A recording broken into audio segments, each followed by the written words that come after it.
We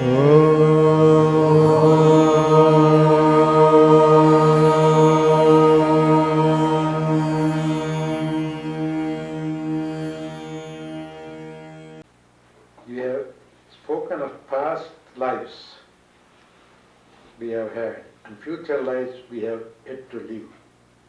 Reincarnation, life after death, new souls, old souls, relationship from past lives, purposes of each life. Could you please explain? The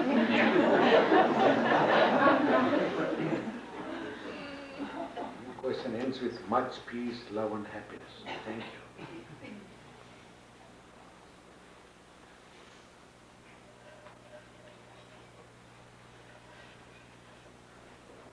You, as the spirit or the soul, is immortal.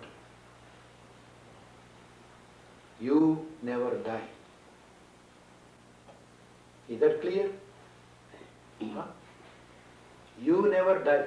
You leave the body as you vacate a house. When the house is dilapidated and you can't repair it anymore, you just demolish and build another house. So this body is your house. The mind also is another house inside the house. You never die. And because you are continuing, and you have to have a body and mind to function, like you should have a vehicle to make your travels. When one car goes bad, you get another car.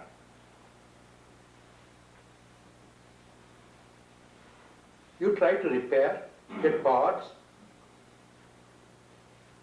but there is a time limit for that. It becomes too old and you can't get parts. Even if they get parts, everything is all worn out. What do? Junk it and get another one. The same way, we also have parts banks, kidney bank, heart bank, eye bank, tongue bank,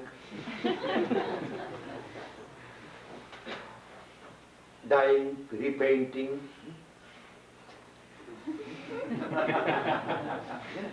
change lenses. Yeah. If the bulb gets fused, put another bulb. If the horn fails, put another horn. Yeah, we are trying to repair with parts. After some time, the body is too weak that it can't even accept parts. What would you do?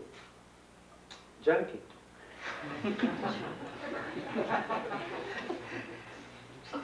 How crude it is. What else is this? After all, earth to earth, fire to fire, dust to dust. The dust we are carrying. When the priest says, nobody makes faces. You, Mama ate all iron, phosphorus, calcium, this, that, built it for you. And then you may develop it more and more. One day, what is composed will decompose. So you leave, but you still have to go. Take another body, get another car, new model. Until you finish your journey, until you reach the goal. The goal being, well, I have everything. I don't need anything anymore. I don't have any more desires. Then you don't have to go anywhere. It's your desire takes you here and there. We don't decide to go anywhere, anywhere. You don't have need to have a car. So you don't have to have a body or even mind. So I'm happy wherever I am. I don't need to do anything. I don't have to achieve anything. Then that's the end. Okay, so you don't have to achieve anything, you don't have to go anywhere, so why should I waste my time and energy to give you a body?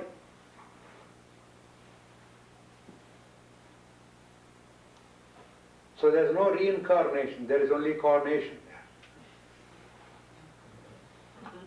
You have been crowned. You become the king. Until then, you have to reincarnate.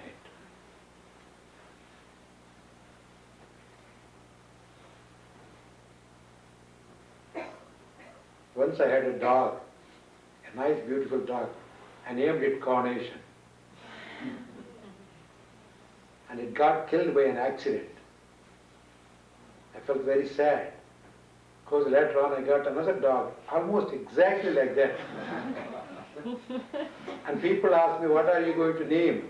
I told them I'm going to name him Reincarnation.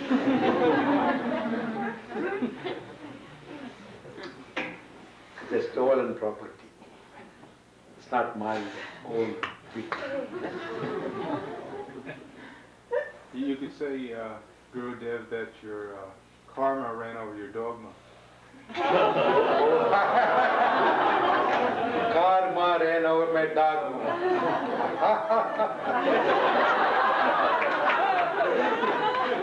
Here I have learned something new. Great. Is that what your dharma? Good, good. That's wonderful. See that? It's a nice, the karma ran over your dogma. And what is your dharma? Accept it. Beautiful.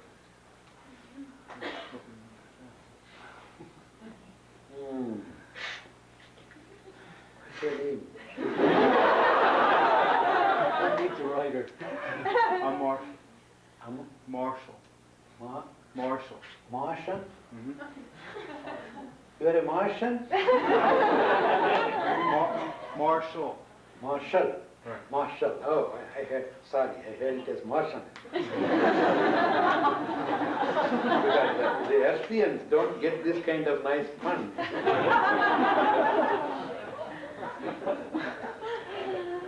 thought it's an alien intelligence.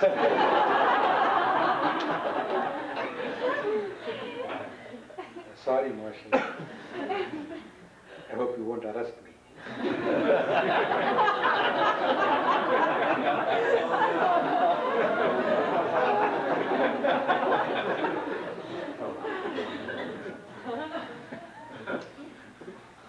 Harmless fun.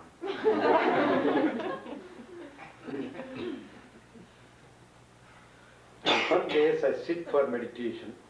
It seems impossible to concentrate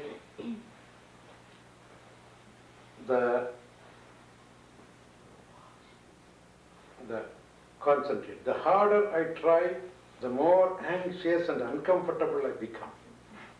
In this case, what's best? An iron will, or perhaps postponing my sadhana?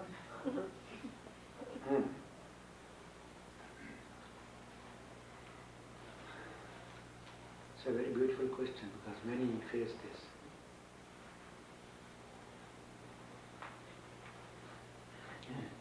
You can use both the tactics according to the situation. If this postponing happens very often, have an iron will. It's almost like training a little puppy. Now we are talking about dogma. If you are too harsh, you spoil the puppy. If you are too lax, then again you spoil. So use your wits. You're all right. Huh? Today I give you a little relax. Instead, come on, let me go and walk on the corridor and repeat my mantra. You don't want to sit? All right, you walk. But repeat your mantra. Go walk around the garden. And the mind will be satisfied. But if it wants that every day, oh no.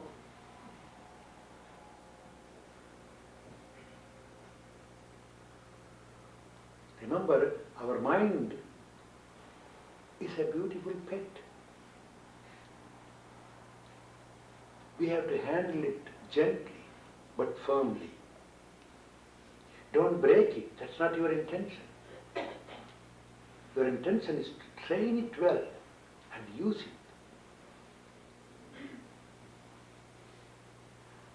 So be kind, be tactful.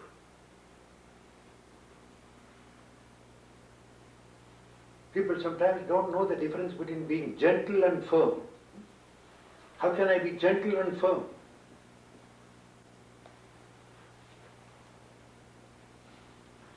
You can be. With your children you do that. That doesn't mean that you don't love them. And the mind will understand.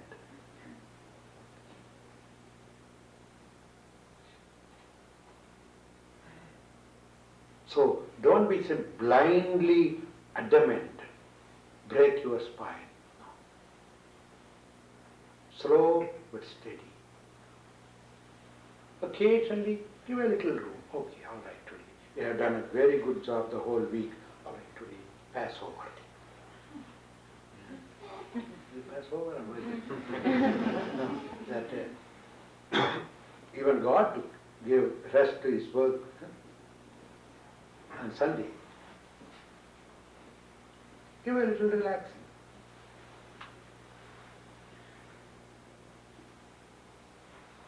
Yeah, it is very difficult in certain situations. So we have to use all our talents, tactics.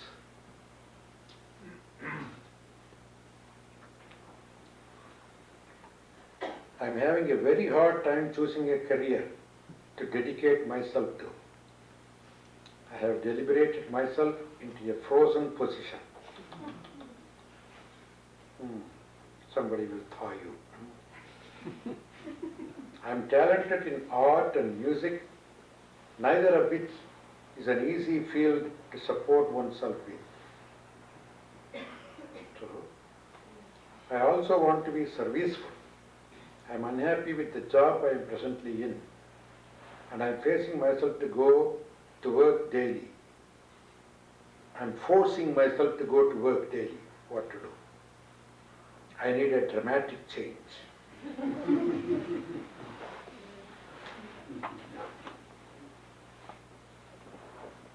Yes, art and music are really good, but it's not always possible to support yourself just with art and music alone unless you come to a certain standard.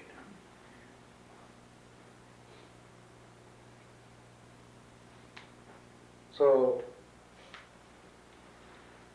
keep art and music as your sideline hobby. Now supporting yourself is more important.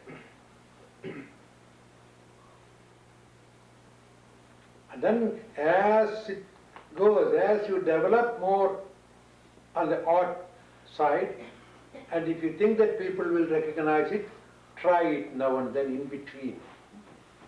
And if you really find good success, then you can drop this and then pick that as a whole-time job. Until then you have to have something to support you.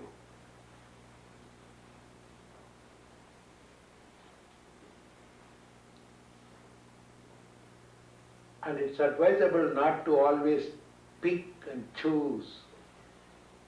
If you want to be serviceful,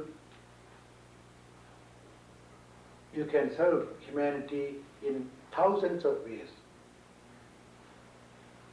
You should be ready to accept any job that comes. Because it's not the job that counts, it's the joy behind the job. Why do you want to do that? I'm serving the humanity this way. There are many, many, hundreds of jobs that are useful to people. There are many jobs that are useless, that are harmful to people. Don't pick those things. You don't go and get yourself employed in a liquor company or cigarette company because they give a job.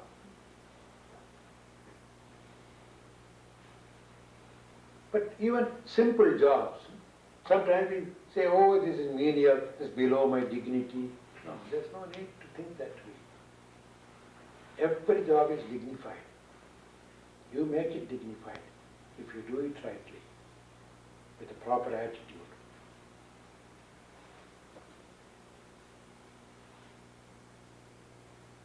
So, think and pick up something. If you are not happy with what you are doing now, don't immediately drop it.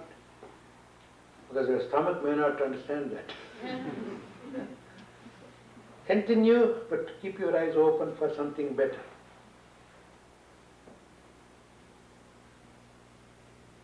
And at the same time, pray. God, I really want to do something good. Make me a useful person. Use me in some good way. Present me with something nice to do. Prayer will certainly be answered.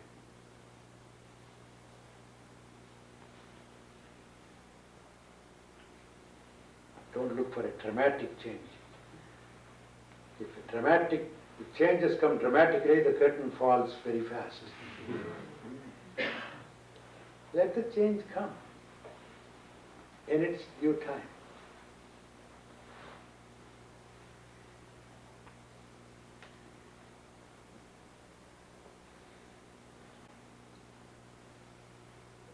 In corporal punishment, hitting, even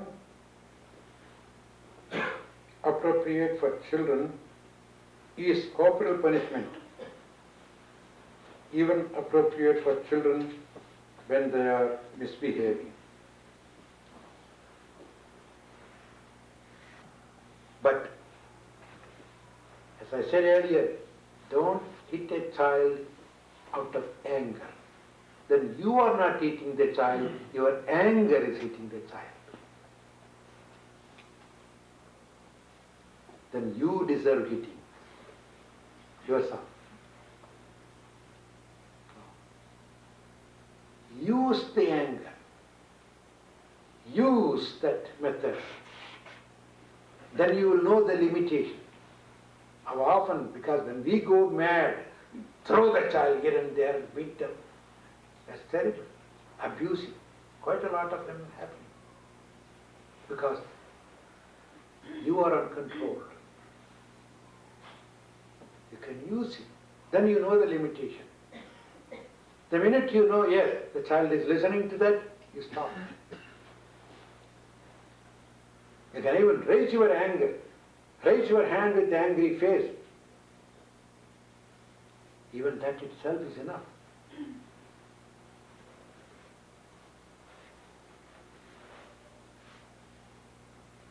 If you have read my biography, you would have heard a story like that. Once in a train, myself and my friend were traveling. He's one of my students.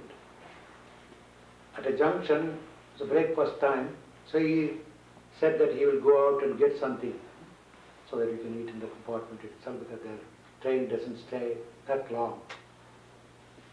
So he went out, but as usual, when there's an empty seat, somebody will come and immediately sit. It's not reserved seat numbers or anything. So he put his bundle there, making sort of reservation, and then he went out. As soon as he walked out, another fellow got in. He looked around, it was all packed, only this place was empty without a person, but the bundle was sitting there. He came and said, "Can I sit here?" He thought, that's my bundle. I said, "No, it's my friend, he has just gone out to get something." But there is a sort of sneaky way. Sometimes people put their own suitcase there and say, somebody else has gone out. Once the train moves, they can stretch a little. So he thought, I am also doing that same. He said, all right, if that fellow comes, I'll get up. Huh? Can I sit until then? Oh yes, sure, you can do that. So he took it out and sat there. Within a few minutes, the other boy came. He looked at him. I think this is the boy, you should give him them. He changed his mind. Well, I don't have any place to sit now. If I stand up, now he has no place to sit. You promised that you will give him the seat. You should get up. Oh, but I promised, but I changed my mind. I let him find some place. I'll stand a little while, doesn't matter. I said, that's not fair. I'm again asking you, give him his seat. Because I'm the one who even said you can sit. Otherwise you shouldn't have even touched his bundle. Huh? You seem to be very strict about that. Huh? If I don't do that, what will you do? Oh, I see. You really want me to show? Stop that nonsense. What will you do? That's what I'm asking you. With your permission, I will show you. I just want to get permission. Okay, come on. Show me what will you do. I just stood up. You dirty fellow, get up. With a terrible face, I raised my hand. He got really frightened and immediately stood up. And then he said, I called us to come and sit. Come on, did you get some breakfast? Come on, let's sit. And he stood up. Immediately we were discussing about, you like some breakfast, sir? He looked at me and said, you are a Swami, is it not? Yes, I am a Swami. But a minute back you were a wild animal.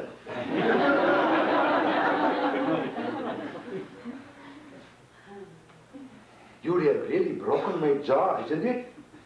Oh, sure. How can a Swami do that? Well, my son, we keep these things in our pocket because we come across people like you. So when I come across people like you, I take it out. And now the job is over, it has gone to my pocket already. You see, I'm all right now. Do you see the same face now? That's what I'm wondering. A minute back, you appeared like a terrible demon. Now everything is gone and you are very comfortable and you are talking to him and you are even trying to offer a little breakfast to me. Yes, that's the way it should be. Keep it in the pocket. Use it when it is necessary. If you cannot do that, don't do that. You have no right to hit. Because you are not fit.